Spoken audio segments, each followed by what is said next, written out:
And we're back for another SBK preview, and we're in the thick of the flat season. We have had a preview for Cheltenham, a preview for Aintree, and now we are looking ahead to 2 days of some of the most finest racing that the world has on offer. Obviously, the world's most famous classic race, the Kazoo Epsom Derby, and the day before, the Kazoo Epsom Oaks. There's some brilliant supporting races, obviously the Coronation Cup on Friday as well. Probably one of the highlights of the weekend as well. And I'm delighted that I have alongside me Tom Collins from the Racing Post. Brilliant to have you back again, Tom. And James Millman making his debut for us from SBK, Racing TV Pundit. Thanks, guys, for joining us. We are having a very hot spell. I don't know about you guys, but it's been quite stressful today, taking into account the very hot temperatures. And it's going to make a real impact on this weekend and the ground. We've gone from very, very soft trials that we've seen over the last few weeks to what is going to be probably a quick ground, good to firm ground, Epsom this weekend.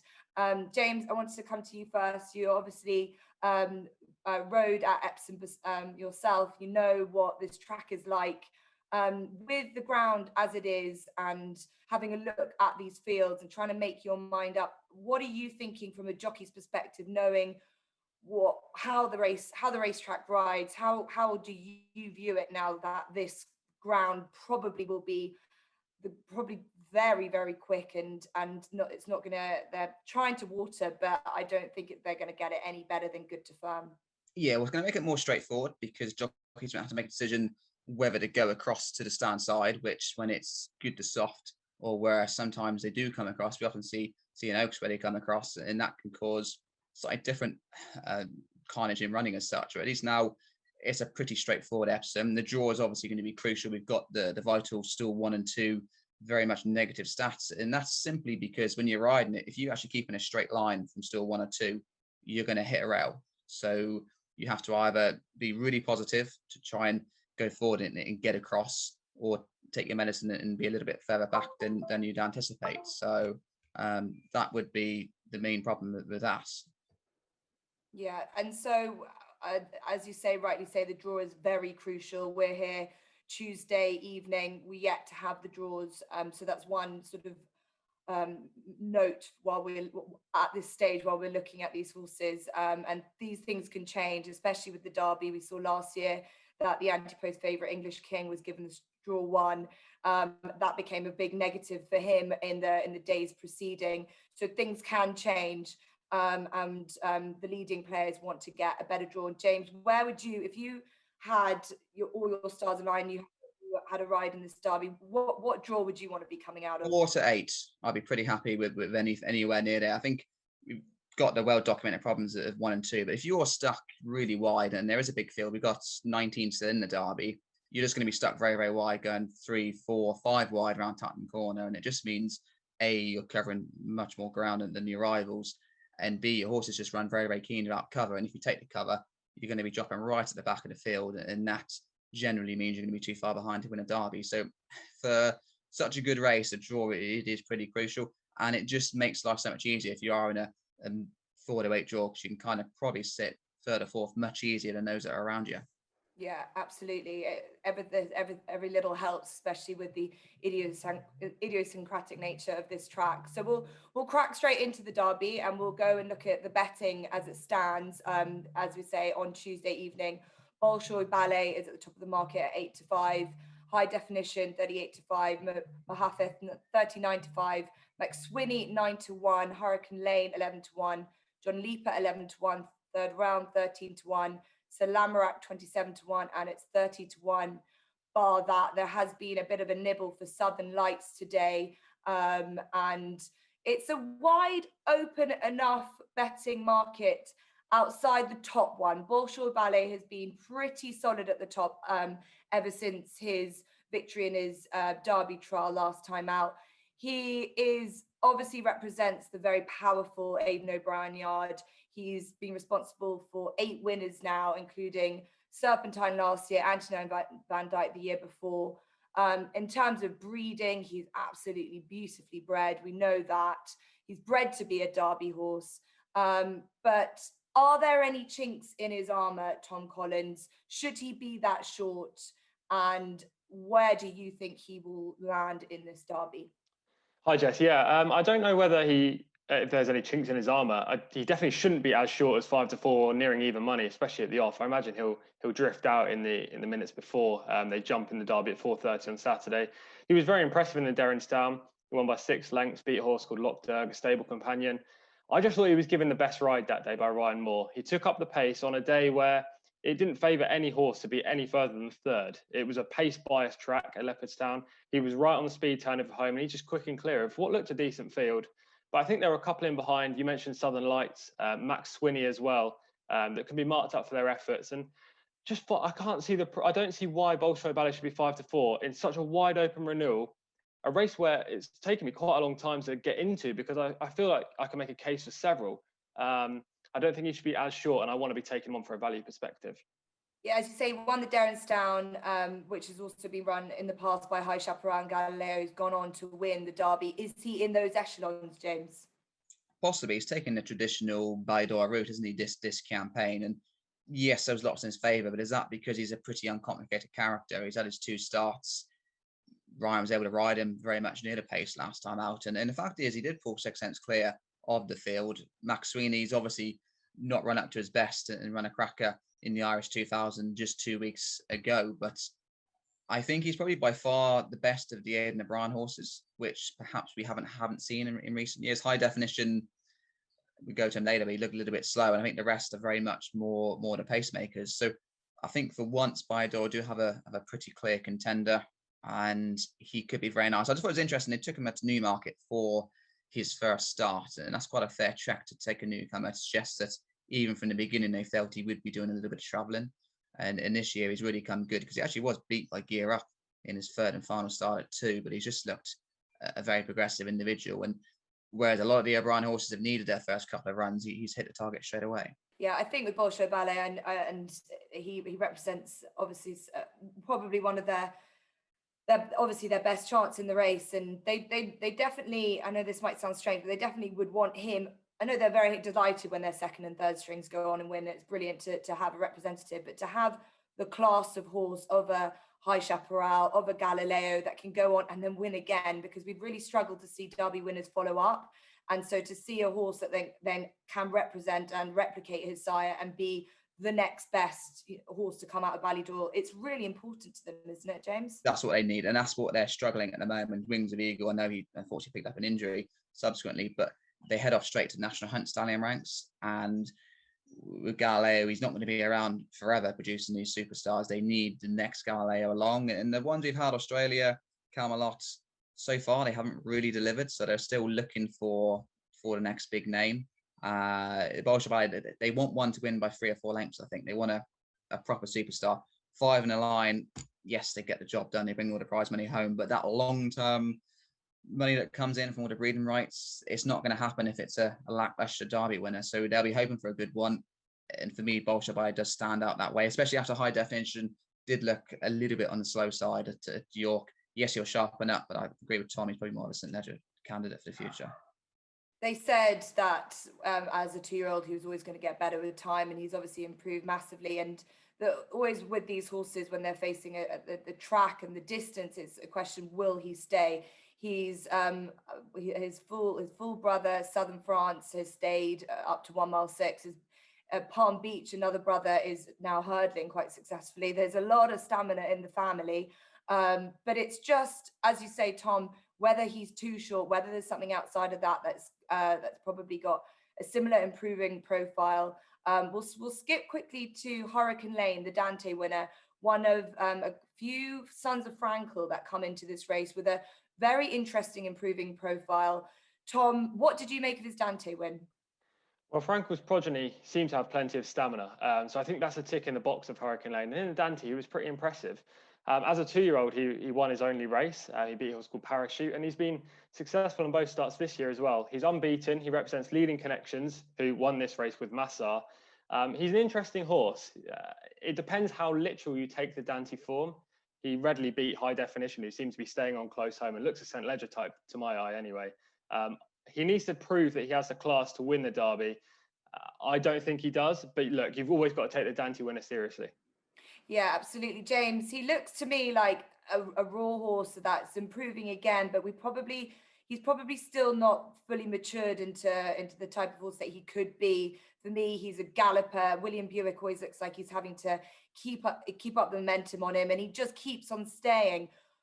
My question and worry about the ground, the way it will be, will that suit him? Where do you feel he will fare in this race? Well, they started him off on heavy ground. I know he was back in the end of October at Newmarket, but he didn't run earlier than that. Suggest he's very much stamina laden and not particularly quick. I think he's probably an underachiever on the gallops, Godolphin, because we didn't really hear a great deal about him basically until he went and won at Newbury on his comeback, beating Maximo, and then he went on to win the Dante. A strange race where Hollydale just disappeared and got a bit of a run in him. He's beaten McGallen, who had been disappointing on the weather really for me over the winter. I don't think it was perhaps the Premier trial that it normally is. I think the trials over in Ireland were stronger, but against that, he's free from free. He's got a progressive profile. The ground that you've mentioned, he's quite a heavy topped horse, and quick ground around Epsom, very different track, might find him out. But against that, a lot of horses have similar comments about them. Not many have really faced a quick ground on recent starts. And Tom, you've mentioned this horse a couple of times when I've asked you questions about other horses. You're coming back to Mcswinney. He's a horse that you really like. By New Approach, Irish 2000 Guineas winner. He's bidding to emulate his sire and do the Guineas Derby double for his trainer, Jim Bolger. The ground is my concern for him. He's obviously been proven on much softer ground than this. The trip, but the master himself, Jim Bolger, has waxed lyrical about this horse in terms of staying a Derby. Why do you believe he is the 2021 Derby winner? Well, I thought it was a wide open renewal, and I was trying to get the favourite beaten. He's going to be a shorter price. Bolshoi Ballet's going to be a shorter price at this stage, it looks like anyway, than Camelot when he won the race, and Australia as well. So, look, I want to take him on. Mcswinney was really impressive in the Irish 2000 Guineas. I liked the way he battled. He fended off stablemate Poetic Flair, who won the English 2000 Guineas and is clearly highly regarded. But Jim Bolger's always raved about this horse, as you mentioned. Mcswinney showed in the Irish 2000 Guineas that he is the real deal. The step up and trip's definitely going to suit, given the way he hit the line that day. He's bred to win the Derby. I think at 7-1, there are far worse bets in the race than Mcswinney. It's a wide open affair, so I can't be too confident. And the likes of John Lepa are interesting as well if he handles the track. But Mcswinney at this stage is the proven horse who is sure to handle the trip. And I know the ground is a worry. He's done all his winning on soft ground, heavy ground, yielding ground. But he's bred to handle firm going. So I'm hopeful that that won't be a problem for him and that he'll come home in front of Epsom. James, this horse was tried over 1 mile, 2 furlongs, where he was beaten by Bolshoi Ballet. It was his first start of his 3-year-old career, and then he went on and won the Irish 2000 Guineas over a mile. With a horse like this, where they are very confident that he'll get the mile and a half, how would you assess the way that the tactics that you would unfold in terms of riding a horse like this? Well, if you're confident you're going to get the 12 furlongs, you're going to ride him relatively handy, depending on just how many pacemakers Aidan actually runs in a race. And that could be key. If he runs a lot, I think he's perhaps going to give High Definition a bit better chance. If he runs less, Bolshoi Ballet, because he can be ridden quite handily. But the issue with Mcswinney for me is the ground, because he's had 3 goes on good ground over in Ireland. Leopardstown over 7, disappointing 9th. When he wins his Group 2 over soft ground, back on quicker ground, only 8th behind Thunder Moon. And he was put firmly in his place by Bolshoi Ballet last time. And he clearly does handle a soft surface very, very effectively. I just feel, yes, he's a typical Jim Bolger, tough individual. I'm not massively convinced about a trip because he's shown so much speed at over 7 and a mile. They're confident and I respect their opinion. I just think there's a few question marks against him. However, it'd be nice to be someone different winning the Derby, and Jim having that 1-2 with Poetic Flair just 2 weeks ago. How much is that taken out of him? That again would be a little bit of a question mark. Yeah, his price, as you say, Tom, 7-1. It could get bigger based on the ground issue. He's a fascinating contender and a good contender to have in a race like this. It's great to have a Guineas winner in this race. Now, James, outside of that, there'd been plenty of Derby trials, and there was sort of question marks about the strength of the Derby trials, but you were quite taken by one in particular, and that's the winner of the Lingfield Derby trial in 3rd round. Yeah, I just wonder whether he's perhaps good enough to win a Derby, but I quite like the fact he's kind of been lazy at home. Andrea hasn't actually ridden him on either start this campaign, and I was actually at Nottingham when he beat a Thoroughbreds horse, Remedium, and At the time, I thought he'd done well because he made up a bit of ground in a race where it paid to be handy. Remedium, it kicked on, he did well to pick him up, but it didn't strike me as a group horse at the time. And he was 14-1 for the Lingfield Derby trial. Andrea went off to Ascot to ride one that got beat, but he picked up really nicely. He handled Lingfield very, very effectively. He handled the downhill route nicely and just quick and clear, and then raced lazily once he hit the front end of David Egan. Andrea is on board now. I think he goes in the quick ground. That Nottingham run showed he can handle pretty quick ground. It's very quick on that occasion. He's versatile, see the stars, brings a nice bit of stamina. And I just like the fact that he's kept on progressing this year. He's more of your each way contender. He might not be quite good enough, but in the colours of High Rise, he won it back in '96. Roger Varian's got a live contender for me. 13-1 at the moment. And it's interesting, obviously, we have all these different trials, and Chester's one of them that is a good trial as in terms of a racetrack, and it's how it slightly can replicate Epsom. Lingfield as a track, how similar or how different is it to Epsom, and what is it about the way that third round runs that suggests that he can act on at Epsom as well? Well, a lot of horses aren't very comfortable running downhill. You see it normally more the lower grade. We had Brighton this afternoon, and quite a few horses didn't hand it on the quick ground. And the nicer horses, you tend to gallop them on perfect surfaces because you want to keep them injury free and you run them at the best tracks. But Epsom isn't particularly the best track for that reason. And he handled the downhill and made up ground effortlessly, which is what you need to do. You need to go around Tatton Corner efficiently and don't waste any energy. And I just felt he's quite likely to do that. He handled the ridges at Nottingham nicely as well. And he's got a wonderful temperament. Yes, the crowd's not going to be as big. I think 4,000 is the maximum, but still, you've got to count it down to start. There's going to be a bit of noise once you leave the paddock. And I think he'll take that very, very nicely in his stride. When some of the others, John Lepa is going to be a little bit of a concern being the son of Frankel. I know they went slow at Newmarket, but he was tremendously keen early on. He can't afford to do that in a race like this. And the other Frankels, Noah Theth and obviously Hurricane Lane, Frankel's well represented. I just wonder how they'll cope with it all. But I thought Third Realm, his temperament, that will stand him in very good stead. Yeah, you want a horse that's nice and relaxed. You mentioned the crowd. It is interesting. A lot of these horses haven't seen a crowd throughout their 2-year-old career, especially those in Ireland. They've barely seen anyone at all. There've been a few more people coming to the UK racetracks, but John Lepa, who's the talking horse, obviously with the profile he has by Frankel out of Snow Fairy, and he's racing representing the Dunlop team, named after Ed Dunlop's father. As you say, he was very keen in the Fairway Stakes. He got in a good battle with Tasman Bay that day, and that form ties quite nicely in with Hurricane Lane. But how concerning is it to see James, a horse, do what he did that day? And what do you do in terms of trying to keep that lid on them in terms of coming into a derby? It was interesting. They actually took him to it wasn't Breakfast of the Stars, but it was an equivalent. 5 or 6 horses had a counter around Epsom the other day, and he did look quite relaxed, and they're adding Kirby in behind another horse. Frankels, to me, they can get let up very, very quickly. And I think generally trainers that have had quite a few Frankels through their hands know how to train them. So Henry did a fantastic job to get him back after the 2,000 guineas. But once a horse has started to really light up like he did, it was a good sign he managed to finish his race off, but a lot of horses would fall in a bit of a heap. But in a derby, you've got to be pretty conservative. You can't run that keen sort of dawn approach. When he tried to run in the derby, he was an absolute tearaway and just lost control completely. And you can't afford to be wasting your energy. The team, Edinburgh team, they seem quite comfortable that he is going to be much more relaxed. But I'd just like to see him being a little bit more straightforward at Newmarket, even though he had a good attitude. It's all kind of come a bit rushed, isn't it? That was only 3 weeks ago. I think if he was 2 months down the line, yes, he probably might be one of the best of these. I just wonder if it's all going to come a bit too quick. Tommy strikes me as a kind of horse that, with the profile and winning the way he did win, and there's no reason not to give the Derby a try, but he's probably still growing into himself. He could be a back end of the season horse, but still a great kind of profile to have in the mix. Yeah, I mean, he's beautifully bred. He represents connections that we haven't really seen in the Derby in a few years. I was really impressed with his Newmarket run. I know he was keen early, but they went no gallop whatsoever in the early stages. Tasman Bay crawled along on the front end. They're just going to go much harder at Epsom. Previously at Newcastle, he settled reasonably well.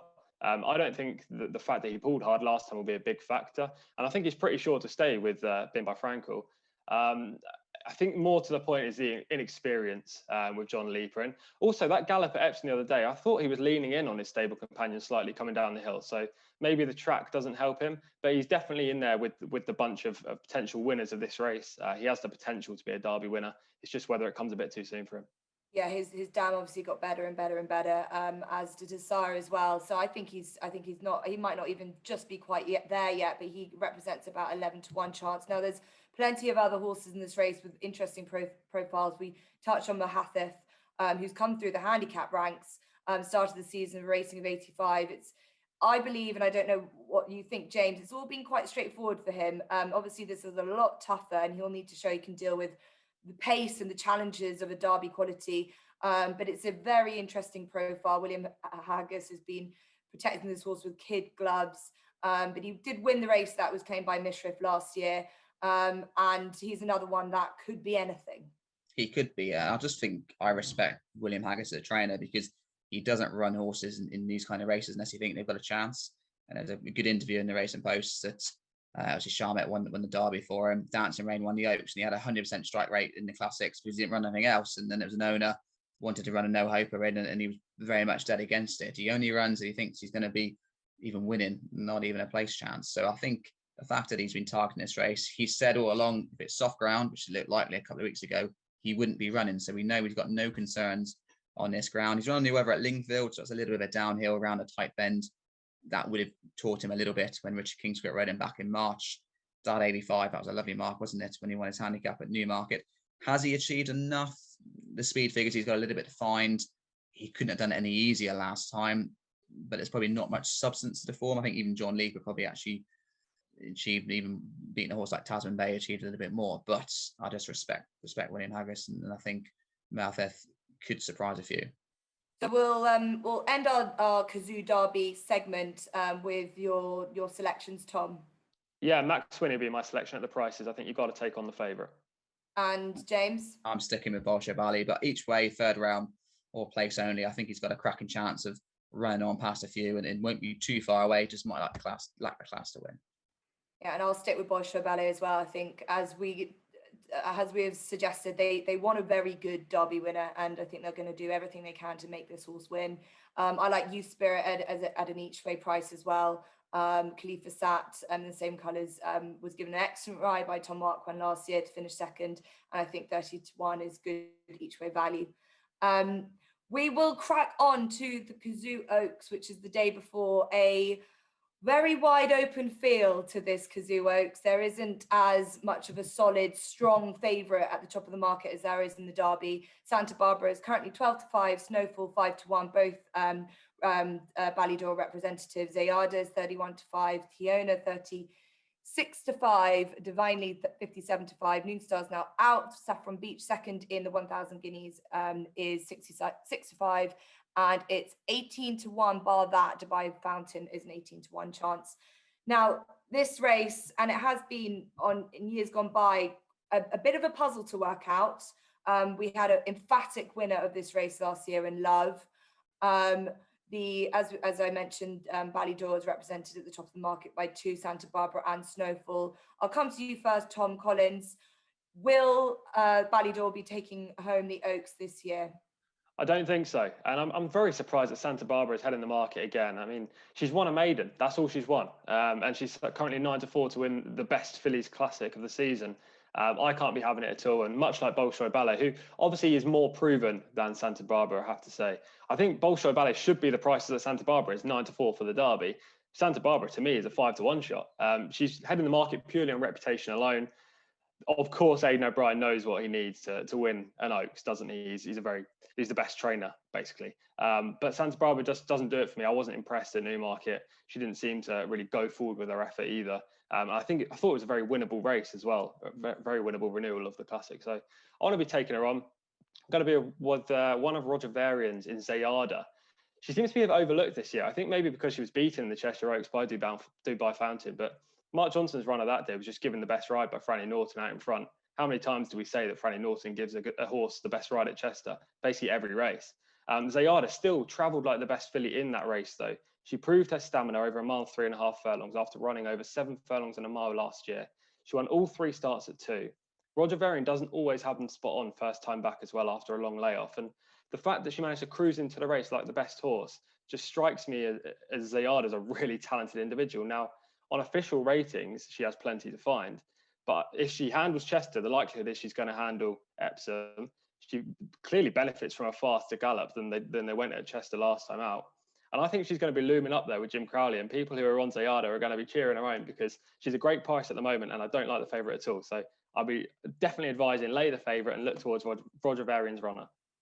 Zayada currently 31-5. She is the third favourite in the market at the moment. She was slightly unlucky, I think, at last time at Chester, and that she couldn't really find the gap, and then she stayed on very strongly. I think Jim Crowley just sort of let her roll into the line, and she's going to come on a lot from that. By Tamayus, who is a miler, although her family have stayed beyond 10 furlongs. James, how do you feel she can build on from that Cheshire Oaks second? Well, she was given £3 as a way to do by Fountain as well, so it was a cracking effort. Roger Varian was quoted as saying that Jim Crowley actually came in still pretty happy and was really looking forward to what she could do in the Oaks. And I'd hate to agree with Tom, but I do think she's got a fantastic chance in this.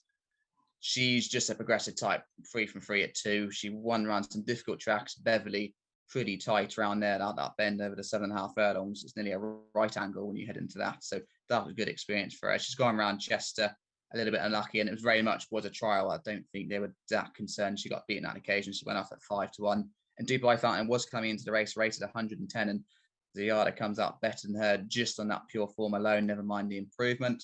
I think there's lots in her favour. The mare's an Act 1 mare, so that's probably where the stamina comes in. Tamayu's, like I say, more of a mile in one, but you need a little bit of speed as well to quicken in the Oaks. So she's got a nice mix of a pedigree for that. Got to respect Aidan O'Brien and Valladolid, because Santa Barbara was declared winter talking horse. They weren't really going to have anything else in the 1,000 guineas. I just wonder in the prep, did something slightly go wrong, which is why she didn't have a prep run, or whether she was a little bit fragile mentally and she couldn't take a prep run and run in the 1,000 guineas, because she was ridden, though it was a prep race. Ryan was not particularly hard enough for a classic. It definitely wasn't a be-all and end-all, and never F1 anyway, so they weren't exactly too concerned. I think it was very much a trial for the Oaks. They'd love Camelot to have a bit of a headline name, because as remarking with the Stallions earlier on, they are lacking that with Camelot at the moment. He can produce tricky offspring, and the head carriage wasn't the most attractive, but against that, you've really got to respect Bayador, and she heads the market for a reason. And it looks a weak Oaks. She might have to be a superstar to win this as well.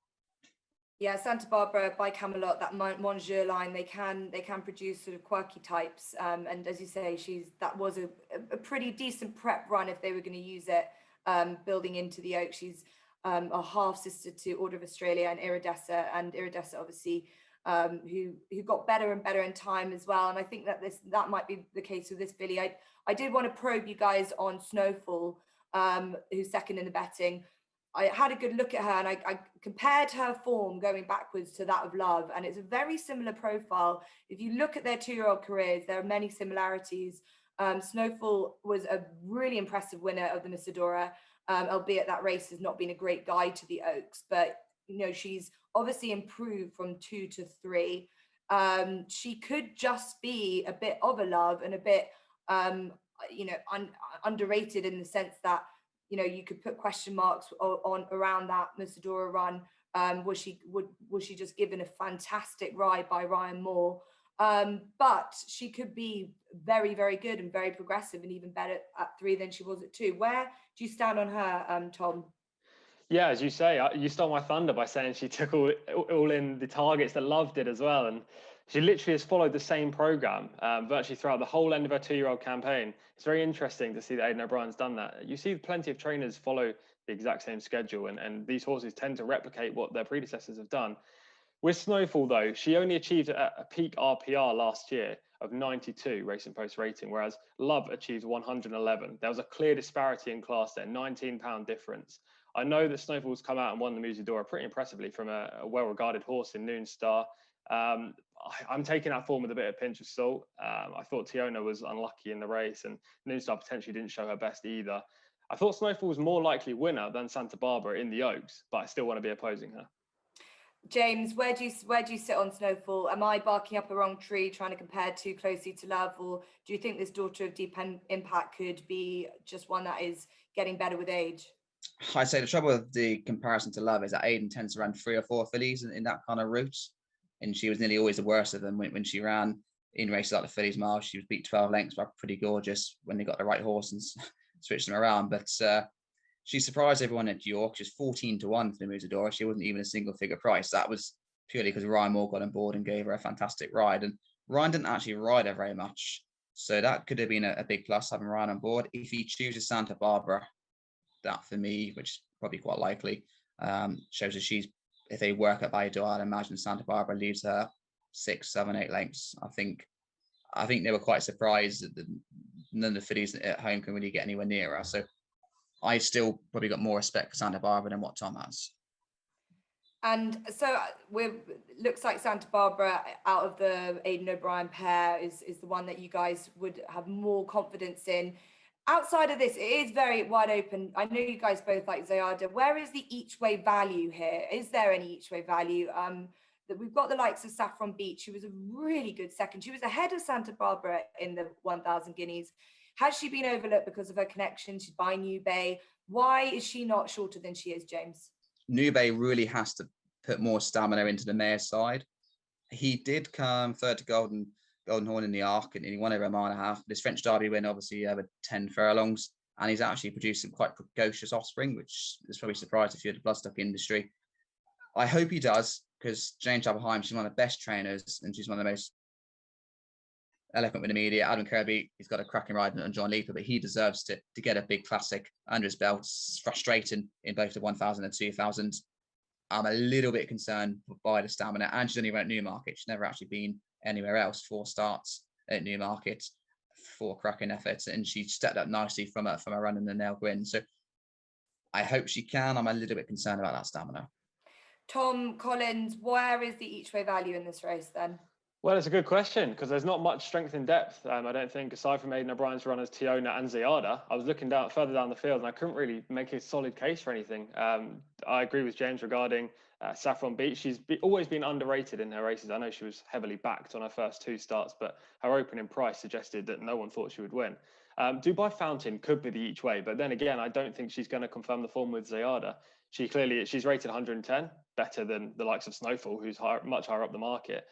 But she's just a more exposed type. She'll handle the track, though. She's going to run her race. Mark Johnson's horses usually do. And Dubai Fountain will probably go close to hitting the frame. I just don't know if she's got the class of those towards the 4 of the market. Yeah, it feels like the top 3 are way ahead in terms of class and ratings to the others. Zayada, for Tom and James, I still do like Snowfall. I'm going to follow her in. It will be interesting whether Frankie might get booked for Snowfall. What do you guys think? I think quite likely, to be honest. Yep, agreed. Yeah, and perhaps he might get a high definition as well, which is 2 nice rides. He's been riding out of his skin weekend on weekend, and obviously had that great 1,000 guinea winner with Mother Earth. We will crack on through to probably one of, if the Derby's the race of the weekend, I feel like the Coronation Cup, I'm not sure about you guys, is probably very closely second.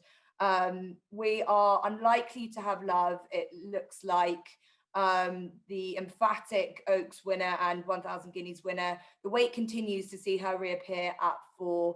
Looks like we might see her in the Prince of Wales. That is a bit of a shame, must say. Japan and Mogul, the 2 brothers, will be lining up for Aidan O'Brien, and Alazi, who has looked even better this year, is at the top of the market at 4 to 5. Japan 3 to 1, Mogul 24 to 5, and Pile Driver 17 to 2, and 20 to 1 bar that. Guys, I can't talk more highly about Alazi. He impressed me so much last time out at Newbury. I backed him already for the Arc, and I can't wait to see him turn up at Epsom on Friday. James, where do you sit with him, and have we even scratched the surface of what this horse could continue to achieve this year? I think your Arc bet might be a nice one. I've got to oppose him on Friday because I happened to be working for the Gordon Stakes, and I thought he was going to be a machine on that occasion, like he showed at Newbury last time out. And it was a complete and utter no-show. And that was his first time on a real undulating track, around the bends on a quicker surface, and he finished last to sixth. Wasn't seen again.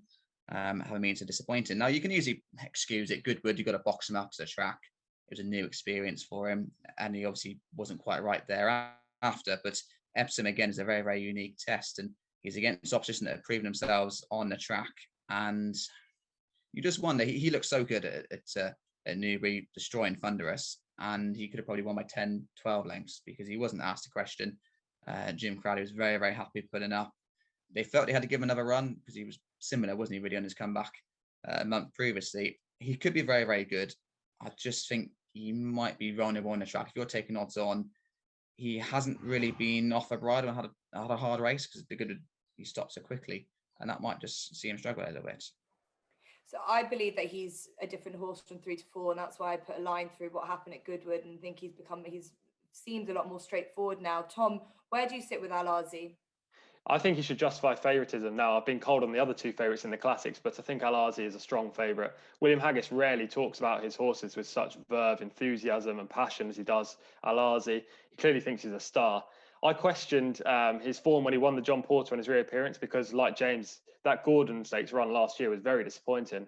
But then last time in the Aston Park, I mean, how can you say anything negative about that effort? He's beaten a previous Dante winner in Thunderous and a previous St. Ledger winner, albeit not his best, Logician, back in third.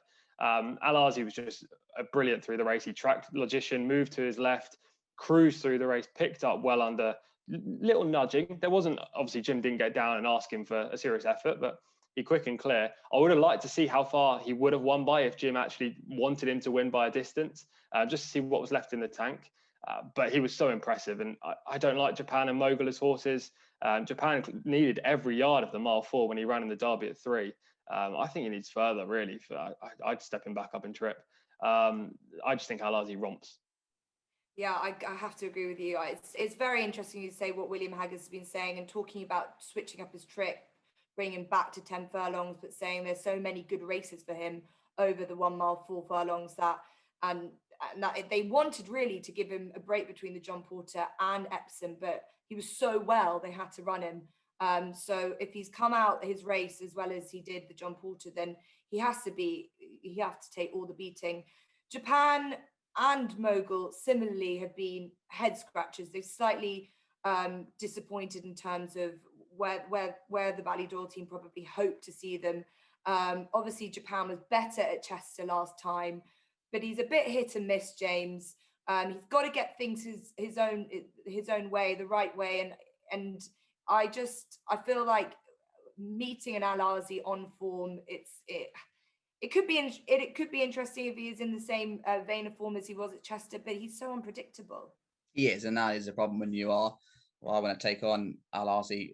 What's actually going to win? I think it's more I'm going to take him on. I think he might disappoint, rather than the other horses going to be better than him. Japan, he's just had a disappointing campaign. I think COVID and not knowing when your season was going to start, I think that impacted on a lot of horses. And it was a little bit of a rush start to get the Irish horses ready for Royal Ascot. He was turned over behind Lord North, and then it never really happened for him, did it? I think getting a win on the board, they've kept him in training as a 5-year-old. They've not sold him abroad to Australia, which they have done to quite a few of the horses in a similar grade to him, thinking that he is going to be their older horse of the campaign. So I'd probably end up with him. I think Pile Driver, if Martin Dwyer can get it right, he is a very, very good horse. The problem is it's just been very, very messy. He's hung away his chance in Innocent Ledger when he probably didn't quite see out the trip. And at Newmarket, he was too keen. He was all over the place. The fact he still ran Sir Ron Priestley so close was a good effort. I think he's a pretty good horse. He's often underrated because it is a smaller yard. I haven't had a horse like him for quite a while, but I think he might surprise. But again, it's not gone right for various reasons. And if he can get a clear run, if he doesn't hang so bad, he could be okay. It's all question marks.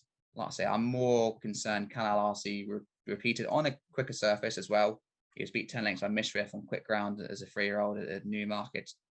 It's interesting. William Haggis loves his horse and he might well be vindicated, but he's a very short price for a horse who's still got to do it at Group 1 level. Pile Driver, I thought, could be worth a second look based on the fact that I think he might have just needed that race last time. He didn't run a race at all in the Derby last year. Whether you can say he handled it or didn't handle it, or he didn't get a run at all. I'm not sure. Tom, if there was one horse that you think could upset Al-Azi, who do you think it could be? I think probably Albaflora, but then she does have to prove on her hand the fact that she will handle the ground. Like her victory at Ascot last time out on soft was very impressive. I know it was only a listed race, but she galloped clear. I thought she'd be the leading light to take Ross Orion right up to the top level this year. I'm a huge fan of Ross. He's a great rider, and I hope he comes back from his injury quick so he can get back up into the Jockey Championship race.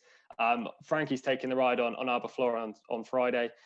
She has to prove it. She's only won a listed race. But the likes of Japan, Mogul, who I think the powers at Ballydoyle wanted to become the next Highland Reel, but just hasn't really confirmed himself that proper globe-trotting star at the moment. Pile Driver just hangs away his chance, wonders about under pressure, doesn't handle the track. He's not for me. I think there are negatives about plenty in the race. Obviously, Al-Azi's the standout in my view. And Albaflora, if she handles the ground, could get a place for Rafe Beckett. She's an improver. Okay, so Albaflora for Tom outside of Al-Azi is currently at 21 to 1. So that's a nice each way price if we get more than 7 in this field. Right, so Coronation Cup, we'll wrap up there. Al-Azi for Tom, and James, you're looking to take him on, but I was going to oppose him. Really, that's my main option. It's tough to which one is going to come good. A Pile Driver, I'd like to see Willie Muir and Chris Grassick go very close in the Group 1 because he's got the pure ability. The hanging is an issue and it may go badly wrong at Epsom, but if Martin Dwyer can keep him straight, he'll give him a real race.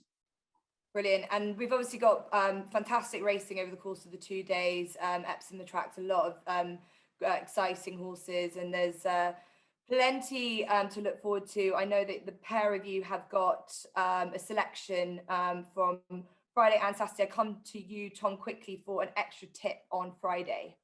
Yes, it's Blue Cup in the 3:45 at Epsom. It's a 1 mile 2 furlong handicap.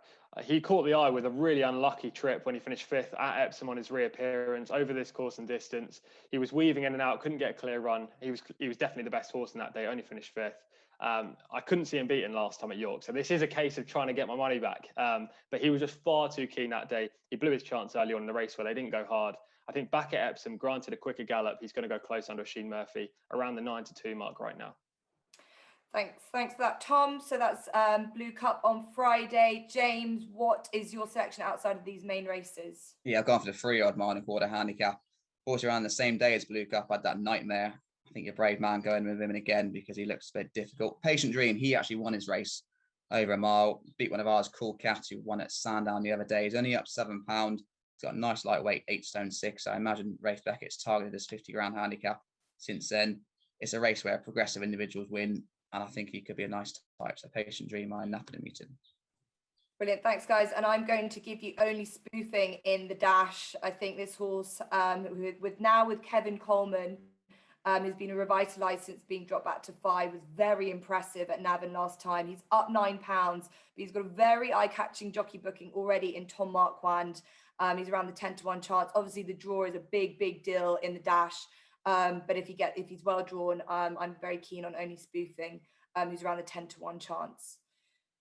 So we are come to the end of our preview for the Derby and Oaks weekend, and best of luck to Tom and to James with your sections. Thank you for joining us, and best of luck, and hopefully we'll be back to look forward to plenty more flat meetings as they all pan out across the summer. Thanks everyone. Excellent stuff. Thank you very much.